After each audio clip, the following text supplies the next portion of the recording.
Punta tayo sa bago at sariwang tanong ngayon. Binabati natin si Brother Joe Roland Lambino. Salamat kapatid at muli kang nakasama natin sa pag-aaral ngayon at magalang ho kanyang tanong. Sabi niya, magandang gabi Brother Johnson, tanong ko lang po kung ang kautusan ang gabay ninyo, ano naman ang rules of Holy Spirit? Maganda to Brother Gomer kasi papakita natin ngayon ang gawain ng Holy Spirit. At gusto po nating ipaunawa at ipakita kay Brother Joe Roland, Brother Joe Lambino, na ang Holy Spirit at ang kautusan ay magkakampi at na meron po, hindi pwedeng inseparable yan, hindi pwedeng paghiwalayin at pagkontrahin. Sa kung paanong paraan, sa iyong napakagandang tanong, ay sasagot ulit ako pero hindi, hindi ubos-ubos biyaya. Hindi ko inuubos po yung tanong dahil nga sa dalawa po kami. Hindi ko ubusin yung sagot, mga kapatid. Amen. Magbibigay lang ako ng ilan sa mga talata at bibigyan ko naman ng time si Brother Gomer para susugan yung atin. Doon lang muna ako sa direct ng talatang magiging sagot natin kung ano ang papel o rules ng Holy Spirit sa atin. Dito po sa aklat ng Juan 16:8 ay ganito yung ating sinasabi, ang mababasa. At siya, pagparito niya, ay kanyang susumbatan ang sanglibutan tungkol sa kasalanan at sa katuwiran at sa paghatol. So yung gawain, kasi yun ang tinatanong, ano yung roles ng Holy Spirit? Ang gawain ng Holy Spirit ay paalalahanan tayo, marami pang talata. Mamaya magamit ni Brother Gomer. Siya hindi lang nagpapaalala siya sa mga salita ng Diyos.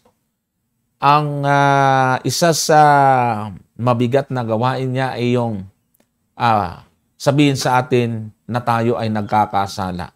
Sinusumbatan tayo sa kasalanan at hindi po pwedeng sumbatan niya ang taong nagkasala kung wala namang kautusan kasi paano magkakaroon ng kasalanan kung wala namang nalabag ang tao? The fact na merong taong makasalanan, yung tao na nagkasala ay sinusumbatan ng Holy Spirit, ibig sabihin meron talagang nalalabag na utos. So nakita ho ninyo yung napakagandang relasyon nito ng Holy Spirit. Kaya nga, ang mas mahirap kung merong mahalagang gawain ng Holy Spirit at sabihin natin na wala ng kautusan, malabo yun. Dahil, anong susumbatan niya? Paano magkakasalan tao kung wala naman palang nalalabag? Yan po ay principle, na prinsipyo yan. Ang kasalanan ay paglabag sa kautusan. Never na magkakaroon ng kasalanan kung walang lalabaging kautusan. Yan ho ang hindi matututulang prinsipyo. Kapatid, walang kasalanan kung wala namang nilabag. Kaya nga, ang mga tao nagkakasala. Nagkakasala kasi mayroong nalalabag na utos. Mananampalataya ka o hindi, magkakasala at magkakasala ka. At kaya nagkakasala dahil mayroong kautusan na nalalabag. At kaya nga mahalaga ang paghingi ng tawad na sinasabi po sa Biblia. Doon sa unang Juan 1:9, ipapahayag natin ang ating kasalanan ay tapat at banal na tayo patatawarin sa ating mga kalikuan. Kaya may payo si Apostol Pablo sa Galatia 5:16 at maganda ituloy-tuloy ho natin ito. Sabi ganito, sinasabi ko nga, magsilakad kayo ayon sa Espiritu at hindi ninyo gagawin ang mga pita ng laman. Ang Banal Espiritu susumbatan yung tao na nagkasala. Ang paraan ng pagsumbat ng Espiritu ay sasabihin ng Holy Spirit kung anong gagawin natin na tayo kung tayo nagkasala. Tayo ay ituturo niya sa magpapatawad sa ating kasalanan. Sabi doon sa unang Juan 1:9, ikukumpisal natin sa ating Panginoon ang ating kasalanan. Tapat at banal na tayo patatawarin. So, Ang payo ni Pablo, magsilakan ayon sa Espiritu. Kasi nga, paglaban sa Espiritu, di sasalungatin mo, dahil ang gusto ng Espiritu, susunod ka eh. Pagka lumabag ka, susumbatan ka sa kasalanan. Nakuha nyo, mga kapatid? Kapag nilabanan mo kautusan, susumbatan ka ng Espiritu. Sabi ni Pablo, lumakad tayo ayon sa Espiritu. Kaya nga ang ganda po ng sinasabi ho dito sa Galatia, mga kapatid, kung itutuloy natin ito, ay lalo natin maiintindihan, sabi niya, sapagkat ang laman ay nagnanasa ng laban sa Espiritu. At ang Espiritu ay laban sa laman, sapagkat ang mga ito ay nagkakalaban upang huwag ninyong gawin ang bagay na inyong ibigin. Pansinin niyo yung talata, napakaganda ito. Yung laman nagnanasa, ang gusto niya ay gumawa ng laban sa Espiritu. At yung Espiritu naman, ayaw naman niya. Hindi niya sinasang-ayaw yung gawa ng laman. Sapagkat ito ay magkalaban. Kaya ang payo doon sa huling bahagi, huwag ninyong gawin ang bagay na inyong ibigin. Yung pansarili nating kagustuhan, yan yung gusto ng laman. Huwag natin lalabanan ang ayon sa Espiritu na sinasabi sa 16. Kung lumakad tayo ayon sa Espiritu at huwag sa ating sariling kagustuhan. Ibig sabihin yung ating lust, yung pita ng tao, yung sarili natin, kung ito lang ating susundan at walang kautusan ng Diyos, ibang ating magagawa dahil iba yung gusto natin eh. So yung palang kautusan ng Diyos na binabanggit dito, yun ang kailangan natin gawin laban ito sa ating mga sariling gustong gawain. At yung pagsunod sa sinasabi rito, lumakad ayon sa Espiritu, ay ito po yung may kinalaman sa pagsunod. Pakinggan nyo. 18. Datapat kung kayo'y pinatnubayan ng Espiritu ay wala kayo sa ilalim ng kautusan. Dito sa salitang sa under the law or ilalim ng kautusan, maraming dito ang hindi naiintindihan. Akala nila pag under the law, ito yung mga taong sumusunod. Yan ang interpretation, di ba? Pero pakinggan nyo yung konteksto. Yung mga susunod na talata. Kung yun bang under the law, na sinasabi dito, pag pinatnubayan ng Espiritu, wala na sa ilalim ng kautusan. Ito bang pinatnubayan ng Banal na Espiritu? Kung ang understanding natin ay yung under the law o you are not under the law, ay hindi na dapat sumunod, pakinggan natin kung tatama ho ba yan sa mga sumunod na talata. Tingnan nyo ha, mabuti. Analyze natin mabuti. Yung salitang kayo pinapatnubayan ng Espiritu at yung pinapatnubayan ng Espiritu ay wala na sa ilalim ng kautusan, ang understanding ng marami dito, hindi na susunod. Tingnan natin. Kanina binanggit na sa talata na yung gusto ng laman, laban sa Espiritu. At yung gusto ng Espiritu, ay yun naman yung kalaban ng laman. Tingnan natin. Ano ba ang gusto ng Espiritu? Yung taong pinapatnubayan ng Espiritu, lalabag ba o hindi? Tingnan, basa. Sa 19. At hayag ang mga gawa ng laman. Sa makatuwid ay ang mga ito. Pakikiapid. Karamihan, kalibugan. Malinaw dito na yung gawa ng laman, laban sa Espiritu, labag sa kautusan. Yung pong nakikiapid, na mumuhay sa karamihan, kalibugan. Tanong, ito ba ay nasa ilalim ng kautusan o nasa ilalim o pinapatubayan ng Espiritu? Kasi ang pinapatubayan ng Espiritu wala sa ilalim ng kautusan. In short, yung ang gawa ng laman dito, nakalaban ng Espiritu, namumuhay sa pakikiapid, karumihan, kalibugan. Ano pa? 20. Pagsamba sa Diyos-Diyosan, pangkukulam, mga pagtataniman, mga pagtatalo, mga paninibugho, mga pagkakaalitan, mga pagkakampi-kampi, mga pagkakabaha-bahagi, mga hidwang pananampalataya, mga kapanaghilian, mga paglalasing, mga kalayawan, At ang mga katulad nito, tungkol sa mga bagay na ito ay aking ipinagpapaunang ipinaalala sa inyo, tulad sa aking pagpapaalala ng una sa inyo, na ang mga nagsisigawa ng gayong mga bagay ay hindi magsisipagmana ng kaharian ng Diyos. Kaya itong hindi magmamana ng kaharian ng Diyos, hindi pinapatnubayan ng Espiritu. Bakit? Kasi nandyan yung pagtataniman, pagtatalo, paninibugho, pagkakaalit, pagkakampi-kampi, hidwang pananampalataya, kapakikiapid, karamihan, kalibugan. Yan po yung buhay laban sa kautusan. At yan ang hindi pinapatnubayan ng Espiritu. Kaya yung tanong, ano yung rule? Kung ang kautusan ay guide, ano ang rules ng Espiritu? Ang rules ng Espiritu, kapatid, na Joe Lambino, ay sabihin sa tao na mali ang ginagawa mo. Laban yan sa kautusan. O, kita nyo na, ang ganda-ganda ng sinasabi. Kaya nga, pagbasahin naman natin yung bunga ng Espiritu sa 22, datapwat ang bunga ng Espiritu ay pag-ibig, katuwaan, kapayapaan, pagpapahinuhod, kagandahang loob, kabutihan, pagtatapat, kaamuan, pagpipigil, laban sa gayong bagay ay walang kautusan. Nako, yung parang walang kautusan ay ano? Kalaban. No? Kalaban, yung hindi sumusunod sa kautusan ay kalaban ng Espiritu. At dito sa mga namumuhay ayon sa Espiritu, hindi ka hahabulin ng kautusan kasi hindi ka lumabag. So, yun ang ibig sabihin ng laban sa mga ganung bagay ay walang kautusan, mga kapatid.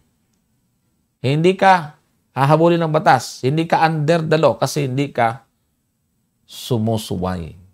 So, yun po, mga kapatid. At gusto kong ibigay yung ilang namang karagdagan ni Brother Gomer. Ayan, maraming salamat, Brother Johnson. Palagay ko ay halos kompleto na yung kasagutan sa bagay na yan, ano? Pero gusto nating idagdag kasi yung tanong niya, ano raw yung role ng Holy Spirit? So, dito sa binasa mo kanina, Brother Johnson, sa Juan, nais kong basahin yung Juan 14 at gusto kong umpisahan sa 23. Yeah. Juan 14 ang talata ay 23. Ang nagsasalita dito, mga kapatid, ay walang iba kundi ang ating Panginoong Hesukristo. Ang sabi niya po ay ganito.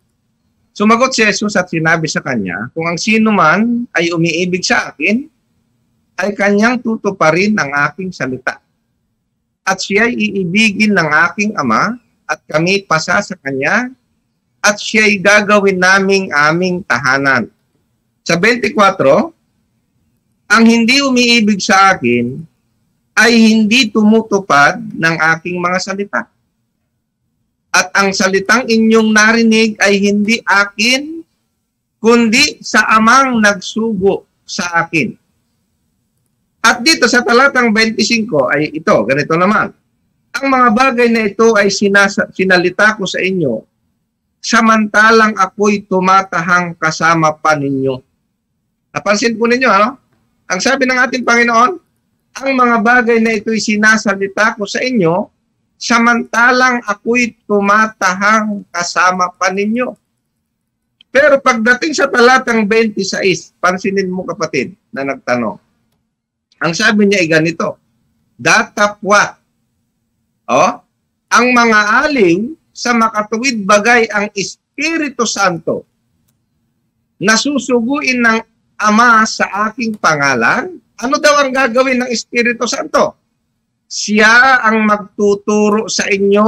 Ayun pala, ang gawain pala ng Espiritu Santo, ang sabi rito, siya ang magtuturo sa inyo ng lahat ng mga bagay at magpapaalala ng lahat na sa inyo'y aking sinabi. Napakaliwanag. Ang isa sa gawain ng banal na Espiritu ay siya'y magtuturo. No? Ayan, anong kanyang ituturo? Ay ang sabi ng Panginoon, ang ituturo niya ay yung mga salita ng ating Panginoong Hesukristo. Brother Johnson. Kaya nga, yung sinasabi rito, pansinin po ninyo itong talata ng Gawa. O, ano ang ginagawa ng mga Israelita noon pa sa kanilang panahon? Sa Gawa 7, ang talata ay 51. Ano ang sabi dito ni Apostol? Actually, ang nagsasalita dito ay si Esteban. Hindi ako nagkakamali. O, tingnan po ninyo. Kayong matitigas ang ulo at dituli ang puso't mga tainga. Kayo'y laging nagsisisalangsang sa Espiritu Santo. Nakita niyo po ito, no? Yung Espiritu Santo kasi, Brother Johnson, nagtuturo. Ano ang kanyang itinuturo? Ang itinuturo ng Espiritu Santo, salita ng Diyos. Oh. Pero ang sabi dito ni Esteban, doon sa kanyang mga kausap, itong mga taong ito na matitigas ang ulo, dituli ang puso't mga tainga, kayo'y laging nagsisisalangsang sa Espiritu Santo. Kung ano ang ginawa ng inyong mga magulang ay gayon din naman ang ginagawa ninyo. O nakita nyo po dito, itong mga taong ito, sumasalangsang sa Espiritu Santo. Kaya ang gawain talaga ng Espiritu Santo ay ituro tayo. Ituro po tayo dun sa mga binanggit ni Brother Johnson. Ito yung isa sa gawain ng banal na Espiritu na tayo ay i-guide doon sa tamang turo. No? At ang Espiritu Santo, Brother Johnson, nais kong basahin itong ang talata ay 31 at 32. Ang sabi po ay ganito, siya ay pinadakilan ng Diyos ng kanyang kanang kamay upang maging prinsipe at tagapagligtas, upang magbigay ng pagsisisi sa Israel at kapatawaran ng mga kasalanan. At sa talatang 32 ay ganito yung ating makikita. At kami mga saksi ng mga bagay na ito, at gayon din ng Espiritu Santo. Ang sabi niya sa talatang 32, na siyang ibinigay ng Diyos sa nagsisitalima sa Kanya. So ang ibig sabihin, Brother Johnson, itong Espiritu Santo talaga ay ibinibigay ng Diyos doon sa nagsisitalima kanino? Doon sa Espiritu Santo. Kaya nga, kung makikita natin yung karanasan ni Ananias hindi ba, Brother Johnson? Si Ananias, dito rin niya sa Gawa 5. Ano ang sabi ni Apostol Pedro sa kanya rito? Bakit ka nagsinungaling sa Espiritu Santo? Oh. So dito makikita natin mga kapatid, para kasing gusto niyang, doon sa tanong niya, Brother Johnson, gusto na naman nilang paglabanin yung Espiritu Santo at yung kautusan ng Diyos. Di ba? Pero dito sa ating mga binabasang talata, ang gawain pala ng Espiritu Santo ng Diyos, ang isa sa kanyang gawain, ay para ituro pala yung kautusan ng Diyos. At kapag yan ay hindi mo sinunod, wala. At basahin pa natin yung isang talata ng Epeso, Brother Johnson. Sa Epeso, sa Kapitulo 1, ang talata ay 13. Pansinin po ninyo mga kapatid. Ang sabi rito, na sa kanya kayo rin naman pagkarinig ng aral ng katotohanan. Nakita nyo po pagkarinig ng aral ng katotohanan, ng ebanghelyo ng inyong kaligtasan, na sa kanya rin naman mula nang kayo'y magsisampalataya. Ay ano daw? Ay kayo'y tinatakan ng Espiritu Santo na ipinangako. So ang ibig sabihin, Brother Johnson, yung mga nagsisitalima, no? Sa aral ng katotohanan, ng ebanghelyo, ang sabi rito, ay ito yung mga tinatatakan ng Holy Spirit So hindi po yan na magkalaban na para bagang doon sa nagtanong kung ang guide daw natin ay ang kautusan, ay ano naman daw ang Holy Spirit. Di ba?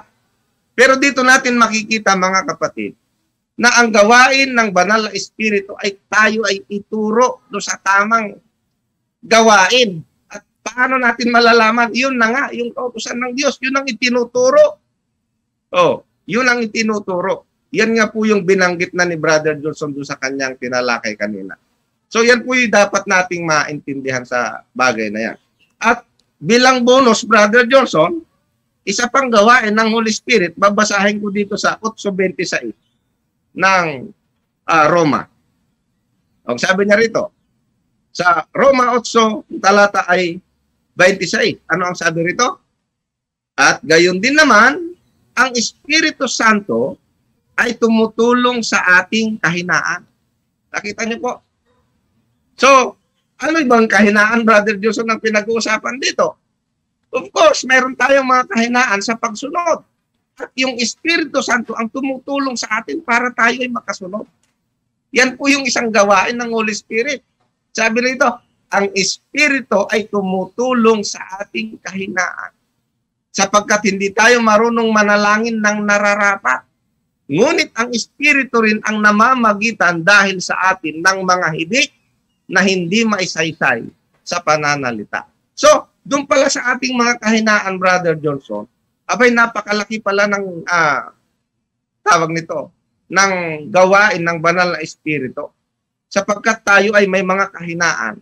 Pero dapat nating tandaan na itong mga kahinaan ito, kung isusuko natin, abay, ito maliwanag na ang banal na Espiritu ang tutulong sa atin.